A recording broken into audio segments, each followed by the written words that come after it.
Thank you. Thank you to everyone for being here. Thank you to the Commission. Thank you, Professor Lonati, for having accepted this role. Thank you, Professor Russo and Professor Olivieri, to be here. Thank you, Professor Di Stefano, for the presentation. So I will do my presentation in English, of course, and the title of my thesis is A Comparative Study of Two English Translations, the case of Zamjatin's novel Moi, so We. And so as Professor Russo already explained, the present thesis starts from a previous work in which I only analyzed one translation, Clarence Brown's translation. And so this is the path I will follow, as already explained by Professor Russo.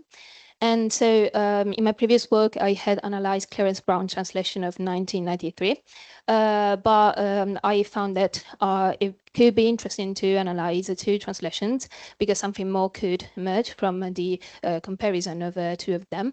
And in order to do this, I will have to explore the editorial history of the novel because that's the basis of this thesis. It is very complex, and having such a complex editorial history can have a possible, not necessary impact on the translations. And in fact, this is the case, as we will see. So it is already difficult to say when the novel was written. It was written probably between 1999 and 1922. And there were different attempts of translation. In 1922, he tried Zamjatin to publish with the publishing house Krug, which means circle in Russian. But indeed, it was an attempt, because the editor exalted and destroyed the novel and Zamjatin's novel. So Zamjatin couldn't accept the bad reputation his novel had acquired as a rebel novel, so against the revolution. And this is why he decided to dedicate the promotion of his novel abroad. For example, in fact, it is not a case that what's extraordinary about this novel is that it was known to the whole world through the translations before being known in his native land and language, Russia and Russian. So in between 1922 and 1924, Gregory Zeeberg works on his translation, and Zeeberg is not a translator, he's a psychiatrist, but he had already worked on Zamjatin's Islanders. So he really wanted to work on Moi. And in 1926, there's the Czech translation. And in 1927, this is a crucial passage of the editorial history. Volia Rasi, which means the will of Russia in Russian, was published 23 chapters of the novel in Prague without Zamjatin's approval. And the editor, Slonim, admitted that they had access to the Russian text, which hadn't been officially published yet. So they had to pretend to having read the Czech translation, and they even made some changes in the text. So this is already a hint to how much the how many people worked even secretly into these novels. So these had an impact on the translations. And in 1929, for example, there's a French translation with the publishing house Gallimard. And until 1932, there would be other attempts of translation: English, Japanese, Russian, German. But of course, there were only attempts actually, because it was a censored novel. In 1937, Zamjatin dies, so his wife and George Orwell as well worked on the promotion of this book. It is not a case that actually George Orwell's 1984 was inspired by because George Orwell read the French translation. And in 1952, we have the first Russian publication in New York by the publishing house Chekhov. And this is really important because this is the basis of the following Russian editions. And but we're still not sure about the background of this translation, because they probably had the Russian text used by Zeeberg, while someone else says that it was the one provided by Gleb Struve. So it's not very clear. So this is already something that makes things more difficult to understand what's behind some source texts. And between 1955 and 1967, there are other translations. The Italian one is the one made by Ettore Logato. And in 1988, finally, there's the first Russian publication in Russia, thanks to the journal Znamia. And in 2011, the Mir publishes this critical edition in which there's everything worth to know about this novel. Alessandro Niero and Alessandro Cifariello's Italian translations are used, in fact, this critical edition. So, sorry, how's the... for my thesis, I use Clarence Brown's translation, whose source text is the one published in Russia in 1988, while Gregory Zibek's translation can be found in the critical edition of 2011, published by Mir. And this text, in fact, was kept by Kunin Alexander and donated to the archive of the University of Albany in 1978. So so I had to focus on the editorial history to show how complex this is, and it's way more complex than what I analyzed here. And of course, this had an impact on the translations. So I analyzed in my thesis these different. There's a chapter in which I focused the differences in the two source texts, so the different translations that come from them, and there are cases in which there's the same source text but published only, translated only by one of the two translators, or cases in which there's, as we will see, something more in the target text. So this is a case of in which there's a difference in the two source text. I provide the tables that I present in my thesis. And for example, there are cases in which I saw and I found some differences in the two source texts that I mentioned, also thanks to the tables provided in the critical edition published by Mir. And here, for example, in the first one, we can read, our God gives us absolute truth. That is, he has rid of us any kind of doubt. And we can read this only in Zebek's translation. Brown didn't translate it because, in fact, he didn't have it in his source text, so he couldn't. And this is actually a very important passage because religion is a theme in the novel, and Brown's readers do not have access to this information. While in the other one, there's some time ago, she probably has said without hesitation, "I am willing," but now I was silent. So D, who talks to the readers, D is the protagonist, an engineer. He's openly stating to his reader that in that moment, he's willing to help the doctor, so help one state, the whole system. And this is a crucial passage, an important change in the protagonist. And also in here, Brown's readers, do not have access to that information.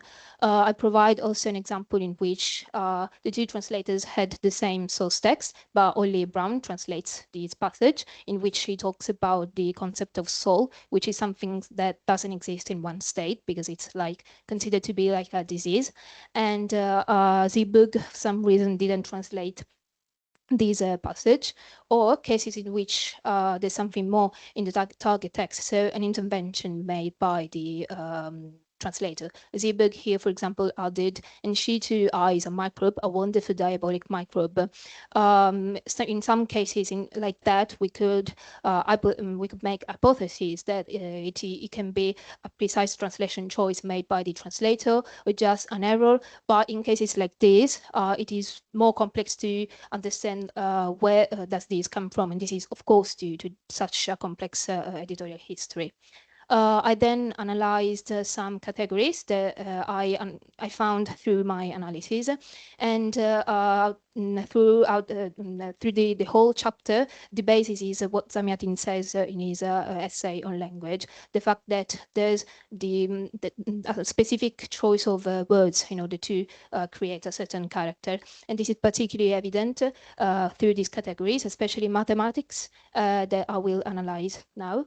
Well, mathematics is a crucial theme in this novel because the protagonist, is an engineer, and so he speaks mathematically, logically, rationally, and this is a crucial example that emerged from the tables provided by the critical edition of Mir, because as usual, the bottom of the table, you can see Brown's translation and his and its source text. Everything's okay, but the weird scenario is the one that we can find for Zebug's translation, because there are two source texts. The one at the top is the one provided in the text included in this critical edition, while the other one is the one included in the table that they provide, where there is the comparison between the 1952 edition and the manuscript, as Zebug's manuscript. So usually they are the same, the text provided by this critical edition and the cases presented in the table, but this is an exception. And they are different. And Zebug's translation is like an union of the two. This is due to the fact that probably Zamjatin's math formula wasn't correct. And this shows how the editors sometimes, as well as translators, have to choose whether to keep the error made by the author or to correct the mistakes. Also because in brackets, there should be the explanation of the math formula, but we can see that in the second case, there's 500 in brackets, but it should be 1,500. So this is a crucial case in this case, and this shows how these complex editorial history can also lead to these such complex cases. And it is very important because the protagonist explains and speaks mathematically, as I said. For example, he will use expression like secunda skorast, that is an example of how Zamjatin invented a new language for this novel, which makes its translation even more difficult. This is why Zebug and Brown use expression like speed per second and MPS, motions per second. So they really had to think like the character and use words that he could actually use. And I also provide some examples for the category I versus we.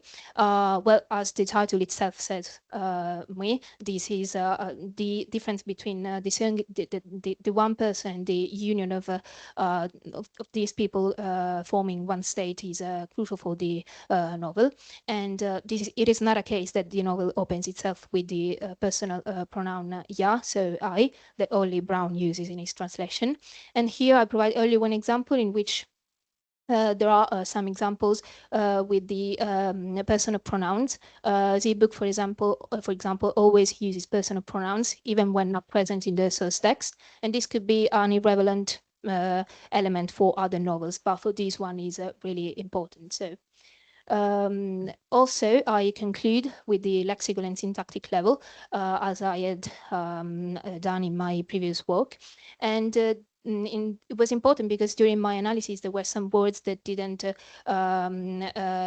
overlap with any of those previously mentioned categories, but they were really interesting. For example, there was a case in which the Russian word kniga, which is book, was translated as a book by Brown, but as novel by Zebug, and it's a precise choice made by the translator because a novel is something more emotional, while book is a more neutral term. While here, I decided to include in the presentation the cases in which they had to translate the formal and informal you, which in Russia exists. There's we and t, but in English, as we all know, there's only you. So Zebug, for example, writes though, while Brown uses familiar form of you, intimate you. And this is very curious because Alessandro Cifariello, an Italian translator, had highlighted this aspect of the novel. He had stated that he had once read an Italian translation in which the passage from voi and tu in Italian wasn't present because probably the translator had read an English translation in which this wasn't very clear. So this is also a hint to how important it is to read and translate from the original language. And I conclude with this syntactic level. So Zamjatin, in his essay, had stated how the most characteristic elements are the word order and the choice of synonyms. And there are cases in which this is extremely important. I will read you a passage that shows this. Downstairs, my heart dropped. I took the piston out and went to the controller's table. Below, heart pounding, I stopped, took out the rod, went to the control desk. It's very different, and the use of the punctuation, the use of the words, the chosen words, make clear how different is the feelings that this extract is providing us. And this is a moment in which the protagonist is really anxious, and we can absolutely feel it more in Brown's translation because of the use of punctuation. So my conclusions are that a novel with such a complex editorial history will inevitably have equally complex translation background, and our translator as well as the editors of the text sometimes have to intervene in the text to in eventual errors committed by the writer. Translators have to focus on the choice of specific words to create a specific character that uses a distinctive use of language, like Zamjatin, and through the comparative to English translations, it is possible to analyze some elements that from the analysis of only one of them, as I did in my previous work, could not arise. So translating two translations can make some elements more clear. So thank you for the attention.